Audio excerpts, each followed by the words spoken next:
इसके heating issue की vibration सी feel होती है, बैकबोन में ना पेन होना स्टार्ट हो जाता है। रोड प्रेजेंस काफ़ी अच्छा है इसका, बिल्कुल भी कंफर्टेबल नहीं है सेकंड पर्सन के लिए। कंपनी क्लेम करते 35 किलोमीटर पर लीटर का।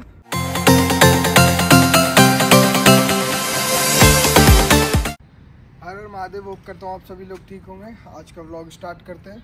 आज हम करेंगे अपनी KTM RC 200 का ओनरशिप रिव्यू। देखते हैं इसके प्रोस एंड कॉन्स, कि आपको लेनी चाहिए या नहीं लेनी चाहिए। चलो इस व्लॉग को स्टार्ट करते हैं। तो सबसे पहले बात करते हैं हम इसके डिज़ाइन की, जो मुझे कैसा लगा। फर्स्ट ऑफ ऑल जो RC 200 पहली वाली थी, उसका सामने से जो वाइज़र था वो बहुत ज़्यादा अच्छा था इसके कंपैरिजन में। और ओवरऑल लुक की बात करें तो ओवरऑल लुक इसका अच्छा है, डिसेंट है। साइड से ये अच्छी लगती है, पर अगर फ्रंट वाइज़र की बात करें तो पहले वाली का ही वाइज़र अच्छा था। तो अब बात करते हैं इसके इंजन की, जो कि बहुत ज़्यादा अच्छा है इसका। और थोड़ा सा ना पहले से रिफाइन भी किया हुआ है, और ना ही कोई इसमें अभी साउंड आता है। पर जब थोड़ा सा तेज़ चलते हैं ना, तब थोड़ी वाइब्रेशन सी फील होती है, पर इतनी ज़्यादा नहीं, बस थोड़ी सी वाइब्रेशन है। और पावर भी बहुत अच्छी जनरेट करता है। तो अब बात करते हैं इसके हीटिंग इशू की। कॉमन क्वेश्चन है ये, क्या KTM हीटिंग करती है या नहीं करती RC 200, क्योंकि हीट बहुत ज़्यादा इशू था, मेजर प्रॉब्लम थी। जब भी आप पैर रखते थे तो फील होता था कि बहुत ज़्यादा हीट हो रही है। बट अगर मैं ये कहूँ, KTM ने इसमें बहुत ज़्यादा काम किया हुआ है। इसमें कोई हीटिंग इशू है नहीं अब, मतलब बहुत माइनर सा है। वो भी अगर कभी आप जाम में खड़े होते हैं तब आपको थोड़ा सा फील होता है, बट इतना मेजर नहीं है, 2-3% कि ये हीट कर रही है। नहीं तो हीटिंग इशू पे इन्होंने बहुत ज़्यादा वर्क किया हुआ है। तो अब बात करते हैं इसके ब्रेकिंग की, जो कि आपको पता ही है KTM किस लिए फेमस है, अपनी ब्रेकिंग सिस्टम के लिए। आपको कहीं भी ब्रेक मारते तो वो वहीं पे ही जाम हो जाती है, जो कि ब्रेकिंग बहुत ज़्यादा अच्छा है। खुद का एक्सपीरियंस है, मेरे साथ 2-3 बार हो भी चुका है। जहाँ इसके ब्रेक मारने की नीड होती है वहीं पर ही ये रुक जाती है। और प्लस पॉइंट इसमें यह है कि इसमें डुअल ABS आता है, तो बहुत ज़्यादा ब्रेकिंग सिस्टम को इन्हेंस कर देता है। तो ब्रेक इसके ओवरऑल बहुत काफ़ी अच्छे हैं। तो अब बात करते हैं हम इसके सिटिंग एंड कंफर्ट की, जो कि अगर सिटी वाइज देखा जाए तो बहुत ज़्यादा कंफर्टेबल है। जो कि नॉर्मल 5-6 किलोमीटर के अंडर में अगर सिंगल भी बैठे तो भी, एंड डबल बैठे हैं तो भी ज़्यादा कंफर्टेबल है। बट अगर अब मैं बात करूँ लॉन्ग राइड की, जैसे कि मैं भी गया था केदारनाथ, तो जो अगर मैं अकेला सोलो करता तो ये कंफर्टेबल थी। बट स्टार्टिंग में इशू होता है, जैसे कि आप अगर कोई दूसरी बाइक चलाते हैं तो फिर एकदम RC 200 पे स्विच करते हैं, तो उसमें क्या होता है, इसका ना पोस्चर थोड़ा आगे की तरफ है, तो बैकबोन में ना पेन होना स्टार्ट हो जाता है। बट आफ्टर 10 to 20 डेज ये आपका फिक्स हो जाता है, तब कोई इसमें पेन नहीं होता, क्योंकि आदत हो जाती है। बट मैं बात करूँ अगर पीछे कोई बैठा है लॉन्ग राइड पे, तो उसके लिए बिल्कुल भी अनकंफर्टेबल नहीं है, क्योंकि सोलो ड्राइविंग है, सोलो राइड कर सकते हैं इस पर। अगर जैसे कि पीछे बैठने वाला बंदा जो होता है ना, उसकी बैकबोन में बहुत ज़्यादा पेन होता है। साथ ही साथ ग्रिप के लिए उन्होंने ये भी दिया है कि अगर कोई पीछे बैठता है तो इससे ग्रिप बन जाएगी।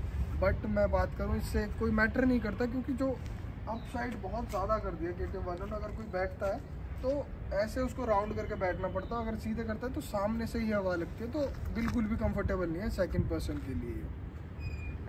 अब बात करते हैं इसके ग्रिपिंग की और रोड प्रेजेंस की।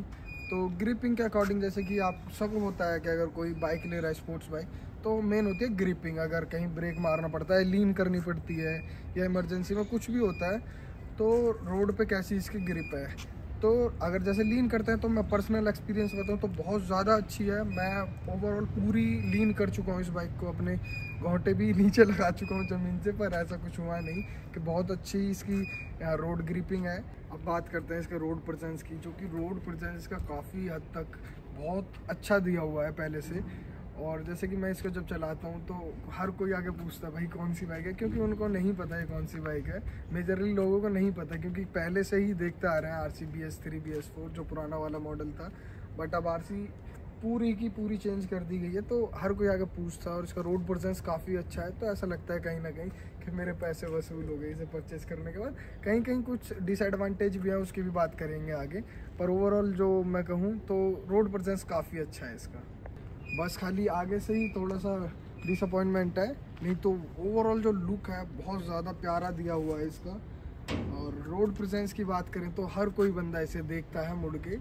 आपने प्रीवियस ब्लॉग में देखा ही होगा, मेरे ग्रुप में और भी बाइक हैं। अगर जैसे हम किसी से पूछते हैं कि भाई इसका ओवरऑल डिज़ाइन कैसा है या लुक कैसा है, आपको कौन सी पसंद है, तो वो प्रीफर करता है KTM RC 200, क्योंकि बहुत ज़्यादा इसका डिज़ाइन जो है स्लीक है, बहुत ज़्यादा अच्छा है डिज़ाइन। तो अब हम बात करते हैं इसके ग्राउंड क्लियरेंस की, जो कि एक बहुत बड़ा डिसएडवांटेज है KTM का। अगर कोई सिंगल भी बैठा है ना इस पर, तब भी ये नीचे लग जाती है। और प्लस पॉइंट तो जब होता है, सबसे हद तो जब होती है जब अगर कोई डुअल 2 बंदे बैठे हैं इस पर और उसके बाद ब्रेकर पे से निकालते हैं तो एकदम ही लग जाती है। तो अब जैसे कि कर्व करके निकालनी पड़ती है ये, कोई भी ब्रेकर आता है, तो ये बहुत बड़ा डिसएडवांटेज है KTM का। तो अब हम बात करते हैं इसके माइलेज की, जो कि हमारा मेन फैक्टर है, और इसके फ्यूल टैंक की जो कैपेसिटी है 13.7 लीटर्स का कैपेसिटी है। और सेकंड थिंग बात करें इसके माइलेज की, जो कि माइलेज से मैं बहुत ज़्यादा सेटिस्फाई हूँ।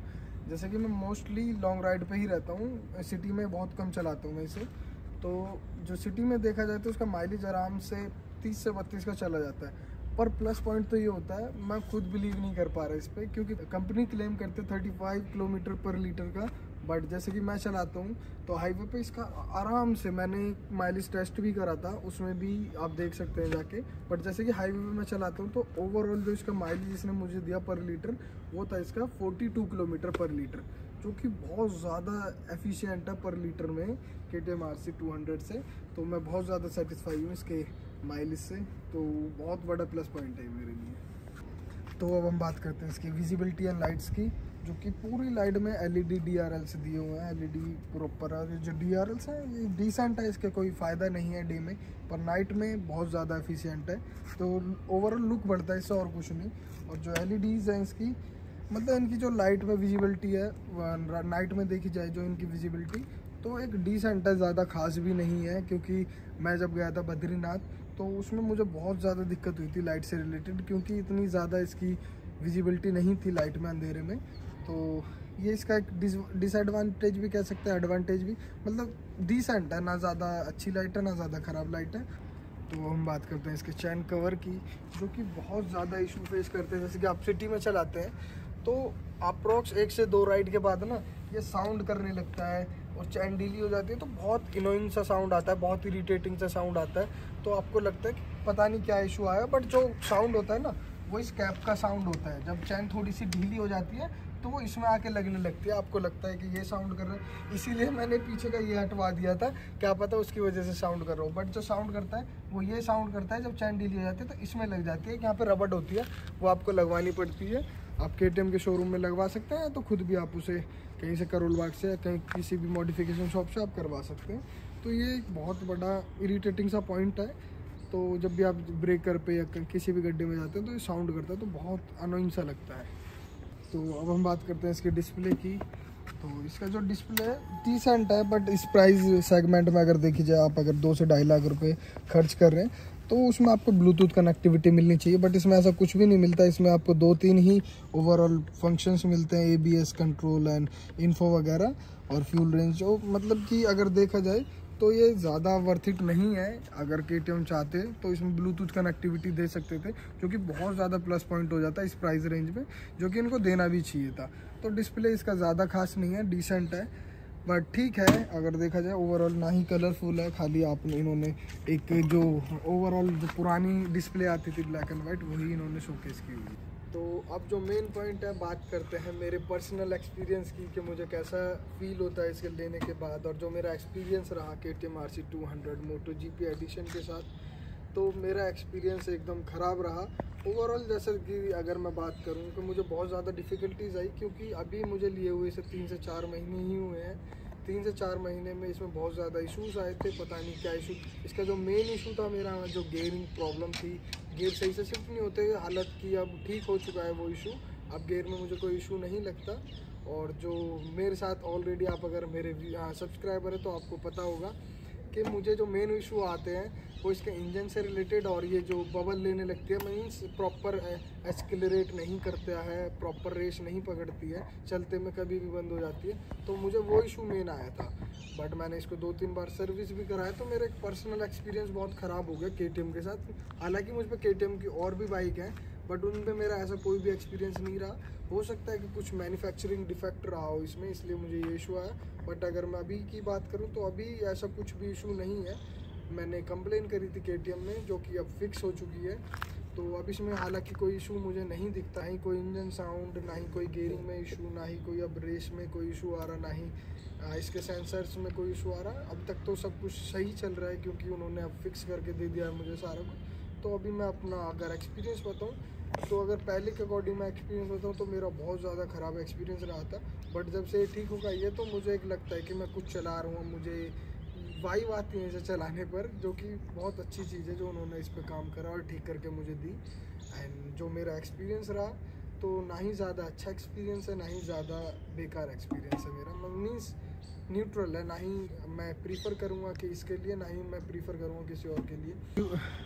अब जो एक व्यूअर्स का मेन पॉइंट होता है कि क्या आपको RC200 लेनी चाहिए या नहीं लेनी चाहिए, तो मैं आपको प्रीफर करूँगा कि आप एक बारी देखिए आप किस पर्पज़ से अपनी बाइक ले रहे हैं। अगर आप राइडिंग के लिए ले रहे हैं या लॉन्ग ट्रिप्स के लिए ले रहे हैं तो आपको RC200 प्रीफर नहीं करनी चाहिए। अगर आप सिटी के लिए ले रहे हैं तो RC आप 200 पे जा सकते हैं, बहुत अच्छी चॉइस रहेगी आपकी। बट अगर आप लॉन्ग राइड के लिए ले रहे हैं तो RC200 पे जाने से पहले आप इस सेगमेंट में और भी बाइक चूज़ कर सकते हैं।